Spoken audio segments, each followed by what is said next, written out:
Spiderweb? Yeah. Good morning and welcome to Stivers Homestead. I'm Zach. And that's Wyatt. We are headed off to do chores. It's a big chore day. We're milking everyone. 7 goats and 1 cow. So we thought we'd take y'all on. We also have some Airbnb guests with us that are going to join in for chores. It's going to be a good day.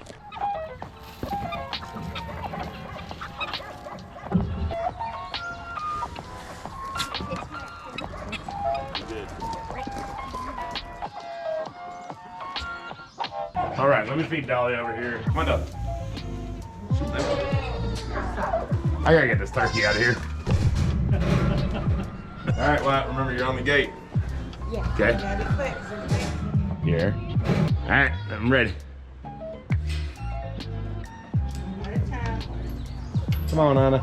You know where you're going, don't you? Look at the Our youngest.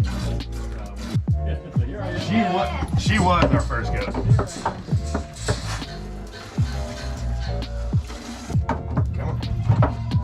Come on. He's stubborn today. Lucy.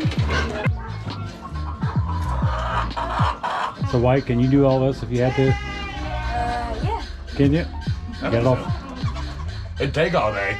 All right. Oh, Ethel. Our best milker right here. She's young. Benny, no. Okay. Keeping in order, aren't they? And your side is rock solid. My side is pretty. It's not as tight. Like, what do we do? Where do we go? Come on, pretty girl. Come on. All right, first timer. Oh, she don't know about all that. That was cold.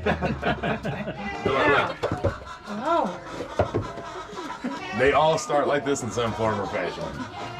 here's you. I'd get behind. There.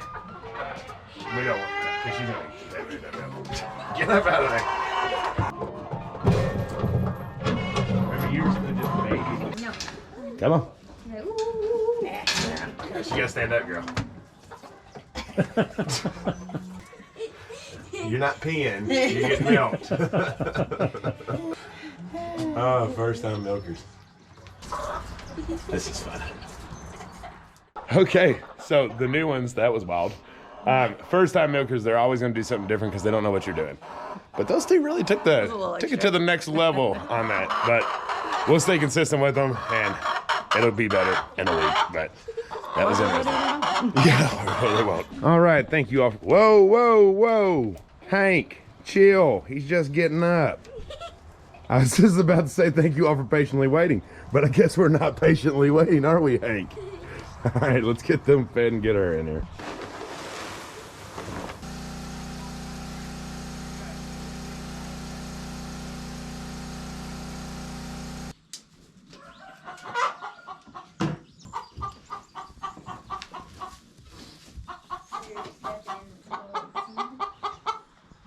All right. Time for cleanup. Okay, so chores are done. And kind of give you a breakdown of this because it's going to load into what we're going to talk about. We get started about 6 in the morning. That's when we get up. You know, you can kind of set your farm however you want to. You don't have to get up at 3, 4 in the morning to get started on your chores. However, the reason people do that is because it didn't probably depict in the video, but it takes a long time to do a lot of milking. Wake up, have a cup of coffee. I gotta have that to get myself going. It's just one of those things. Tea. Jen likes to do her hot tea. Get our showers in. Weird. I know. I take showers before I do chores. It's strange, but I gotta get cleaned off before I can get my day started. And then we get up and we milk and feed and do all that good stuff. Make sure everybody has fresh water. We filter the water, and it takes. It's almost 10 o'clock right now. So you know we're talking about a complete 4-hour event. Basically, immediately when we wake up to get started and getting everything going. So we try to get all the chores out of the way because we still have, you know, busy days. Outside of that, garden to tend to, store to open, well, we're in summer right now, thank goodness, but homeschooling, all the other things that are going on. I'm starting by telling you this because this is not for the faint of heart, but it's serious for you to get serious about doing this. With milk has so many health benefits. Raw, clean, cow and goat milk has so many health benefits for you. It's crazy. It's got so much that we need inside of us. Like we've talked in previous videos, you know, it feeds our other animals too, our pigs, the chickens, the kittens, people. It does everything. It feeds a lot of stuff, and it helps keep them healthy. The more important factor of that, and that's something that's changing with a lot of things when it comes to homesteading and farming, is it's not that homegrown has good natural health benefits that are better than what's in the store. What's in the store is starting to become not even food. Like it's not even real. It's not like the great value milk isn't even from a cow. Like, what? It's not milk. It's made. It is made into something that they decide to call 2% whole milk, buttermilk. It's not. It didn't come from a cow. Some companies are still sticking with the dairy farms, and you know that's the ones that you're gonna pay a little bit more at the store. However, I always see this on the bottle and it makes me laugh. It really does. It says ultra pasteurized, and they're promoting this like as it's a good thing. Organic, ultra pasteurized. And I'm like, pasteurized is bad. If you don't know what pasteurized means, it means you're warming up the milk. And their philosophy, what they're telling you is they're killing any of the negative stuff that might be in the milk. They like to say there's parasites in your milk. You know, if there's mastitis, there's blood in your milk. They're doing all this different stuff. They're killing all the negative stuff out. Well, revert that back to a garden. If you spray something on a plant to keep the pests away, you're also ingesting that into your vegetables, right? Stuff that we don't want. So if you're pasteurizing milk, you're also killing off all the good stuff. All the health benefits in milk, you're killing that all off. And so just saying pasteurized in general is a negative term in a dairy farmer's eyes, but they're saying ultra pasteurized. And I don't know what it means. I ain't gonna act like I do. But it's like, man, I got that ultra pasteurized milk. It's so good. What is it, burnt? Did they burn the milk up and then pour it in there? Is that what ultra means? It's mind-blowing. It is mind-blowing what is in our stores and what they're promoting as good things. And our minds have allowed it. Like, we're like, yeah, I got that ultra pasteurized. It's organic. No, it ain't. That's not good. Raw milk. If you see it says raw milk, that's the good stuff. So this is like part 2 of put your money where your mouth is. So the previous video we did the put your money where your mouth is, and it was all about the gardens and growing your own food there. Now this is the next level. This is that next level that you need to have your eyes on and getting focused on doing. Because if you agreed with me in the previous video about I don't want to eat the produce that's at the stores, they're sprayed, they stay good way too long, there's not a single blemish, all this stuff, you know, stuff's happening to it. Good raw food doesn't come pretty. Store-bought food comes pretty. So obviously just with that, we know there's something wrong. So if you agree with me with that, you have to agree with me with this, that you need to start figuring out how you're growing your own milk, you're growing your own eggs, you're growing your own food, meat. You're getting all these things because if they're doing it to the produce, they're doing it to the meat, they're doing it to the eggs, and they're doing it to the milk. Because they're trying to make it cheaper and cheaper and cheaper. And they're trying to push out dairy farms because they have a whole thing about cow poop, which is nuts because that's compost that turns into dirt that we put back into our garden. It's crazy. The food we're getting is not real. It's hard to find food that actually came from what it says it did. We're getting just factory-made meat, factory-made milk, factory-made animals, like tilapia. Tilapia is a good comparison because a lot of people are familiar with tilapia. Tilapia, it's farm-raised. It is a farm-raised fish. It's very rare to find them out and about, in the water, catching them. Tilapia is just not one of those things that you hear many fishermen saying, I caught a tilapia. So any tilapia that you're getting at the store is farm-raised from the get-go. And when I say farm-raised, I mean factory-raised. They're in a ginormous stainless steel pot in a building, and they're growing up fish. They're growing up tilapia. They're taking them out. These things never even see sunlight, get grit and grime of a pond or a lake or a creek, river, any of that. It's like meat chickens, right? Meat chickens never see the day see the light of day or fresh grass. They're in a chicken house. And chicken houses are ginormous buildings with a bunch of chickens all jammed in together, and they have them for eggs and they have them for meat, and they're all just right there crammed in tight, no room to spread out. And then you'll buy eggs at the store and they'll say free range. Free range can mean that they're just not in cages. They can still be in a building, but we're paying a bunch of money for them. We're buying food from the store that isn't real food. And I know you all agree with me on that, because you agreed with me on the garden video. And it's happening to everything else too. So it's time for you to get serious about taking this next step into locally sourcing your milk, eggs, and meat, or starting to grow your own milk, eggs, and meat. Like I said, it's not for the faint of heart, but it's about the ones that are getting serious about putting good stuff into you and your children and your grandchildren's bodies. Are you serious enough to take that next step?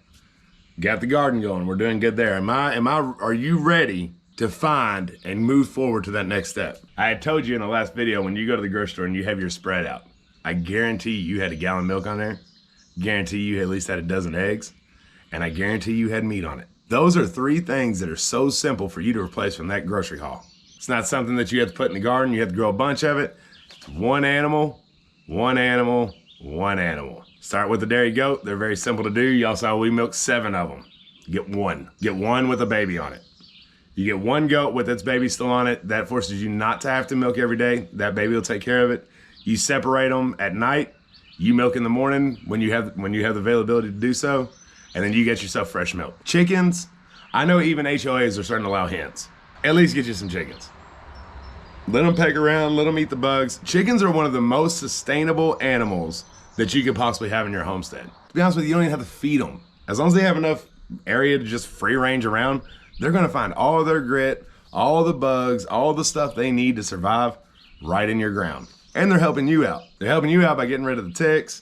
They're helping you out by killing some of the mosquitoes. And then if you have some of those other animals, they're coming through and scratching through their manure and eating the fly larvae out of it and spreading it out so it doesn't kill a spot of your ground. They're spreading it out into actual good compost, because chickens are great like that. And then meat. Do meat chickens. If you can do laying hens, you can do meat chickens. You don't have to get a cow. You can go on a chicken diet. You can just do where it's just chicken that you're eating. Those are easy. They can be moved around in tractors.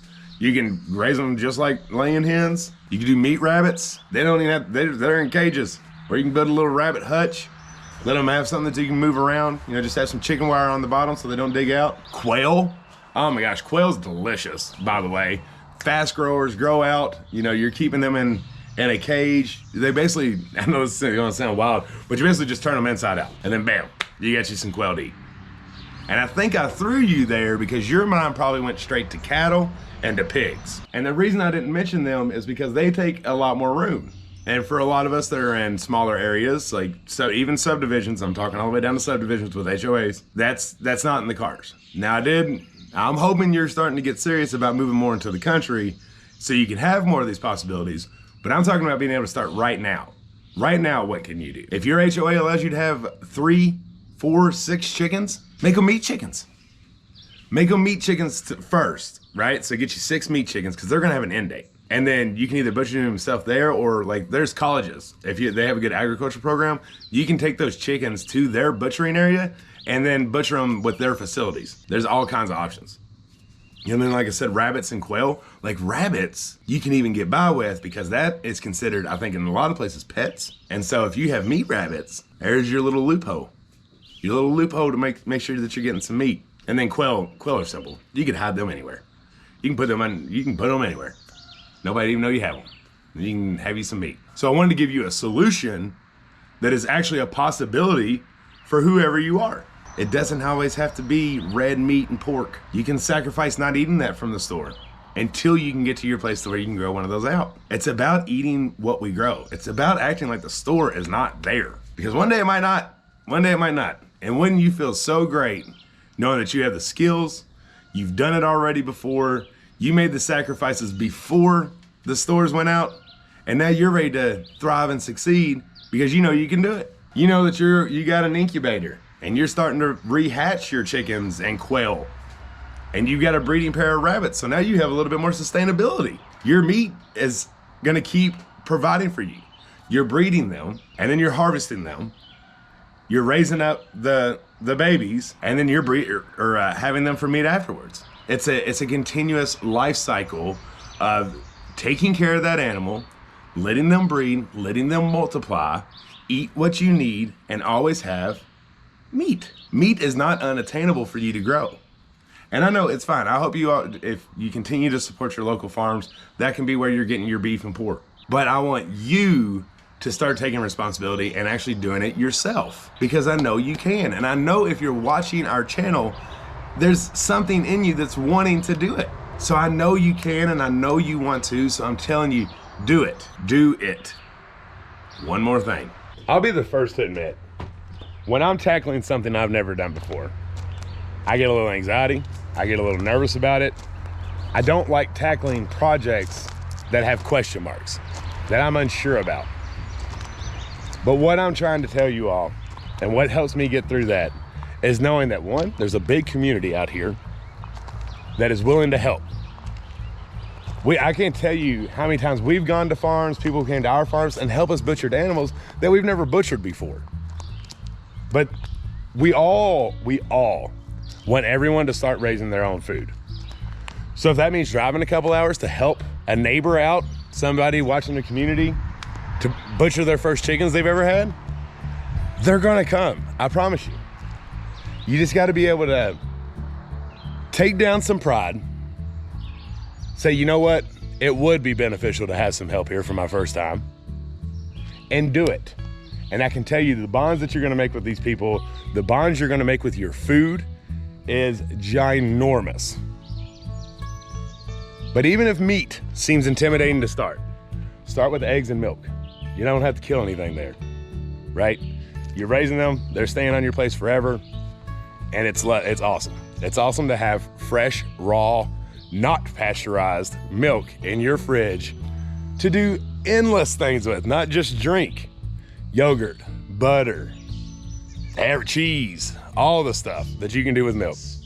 Then you can even take it to skincare, because we know the stuff that is in our bath and body stuff it's chemical to all the pieces. We shouldn't even be putting it on our skin. Our biggest organ we have in our body, our skin, we're putting this chemical stuff on. Then you can start making goat milk soap, goat milk lotion, all this stuff that you do not have to sacrifice in your daily benefits, because now you're raising your own milk, and now you're putting natural, healthy products on your body and ingesting. Everything you need can be done with dairy, with eggs, with meat, and with a garden. Everything. And it doesn't have to be on a large scale. You can do it so simply, and I know you can. I'm trying to give you the encouragement to start doing it, because I want to see you thrive. So there you go. There's your daily dose. I now have to put this down because we got plenty of work to do around here on the farm. I'm excited y'all are hanging out with us. Let us know down in the comments some of the stuff that you have been able to find loopholes. That's what I want. I want loopholes. Help the other community that's watching us. What are some of the loopholes that you've done to make sure that you're getting eggs, meat, and milk if you're in an area that maybe doesn't allow it? Because there's always loopholes. We just got to find them. If you're new around here, hit that subscribe button. We love y'all, and until the next one, bye.